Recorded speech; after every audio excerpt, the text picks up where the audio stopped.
We climbed out of the truck, and I shivered as the cold air stung my cheeks and the light wind cut through my clothes. Snowflakes still swirled down from the sky. I tipped my head back so all I could see was the falling snow and the leaden clouds. I stuck out my tongue and caught a fluffy flake on it, feeling like a kid. Already I was more relaxed than I'd been for weeks.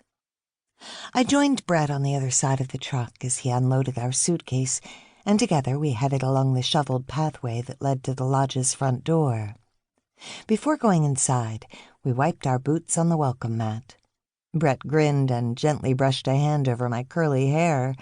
"Snowflakes," he said by way of explanation. "You've got some, too." I stood up on tiptoes so I could return the favor. We brushed off our jackets as well and then entered the lodge. As soon as we stepped inside, my breath caught in my throat. I stood there in the foyer, with Brett by my side, gazing around us. Once again, the photos I'd seen online didn't do the lodge justice. Straight ahead of us was a reception desk with a closed door behind it, but my attention was drawn elsewhere. To the left was a dining room and a staircase with a carved wooden banister, and to the right was a lounge. Both rooms featured gleaming wooden floorboards and exposed beams. I took a few steps to the right to get a better view of the lounge. A massive stone fireplace dominated one wall of the room, a fire crackling away behind the grate. The lounge stretched all the way to the back of the lodge, where floor-to-ceiling windows provided a stunning view of the lake. Cozy armchairs practically called out to me to settle into one and enjoy the warmth from the fire. With the snow falling outside the windows, the interior of Holly Lodge was picture-perfect and fit for a magazine. We'd definitely chosen the right place for our getaway.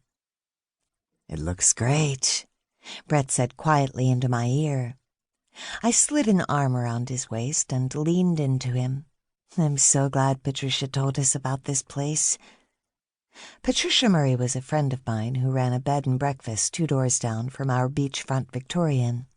She and her family had spent a couple of weekend getaways up here at Holly Lodge in the past, and she'd recommended it to us when we'd mentioned we were planning a short vacation in the mountains.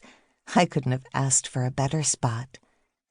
Although I was itching to explore the rest of the lodge, Brett and I approached the reception desk.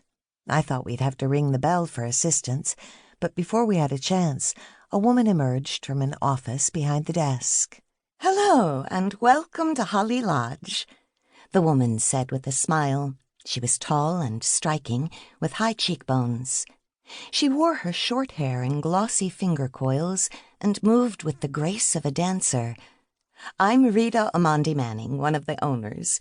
You must be Mr. and Mrs. Collins." I still wasn't quite used to the fact that I was now a Mrs., but the reminder put a smile on my face. "That's right," Brett replied. "Brett and Marley." "Did you have a good trip up the mountain?" Rita asked.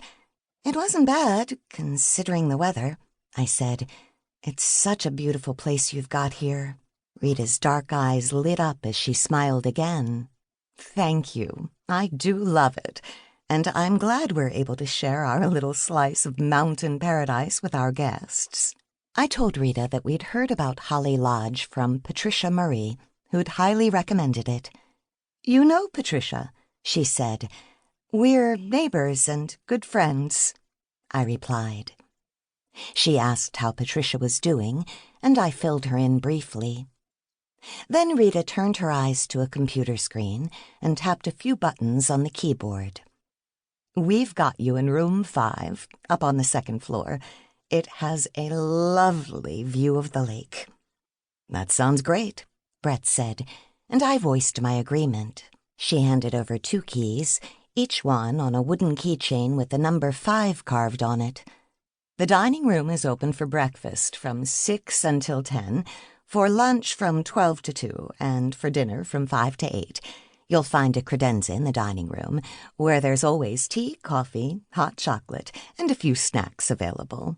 There's a hot tub out back, and if you'd like to try snowshoeing or cross-country skiing, just let us know. We have plenty of equipment available." We thanked her and headed for the staircase.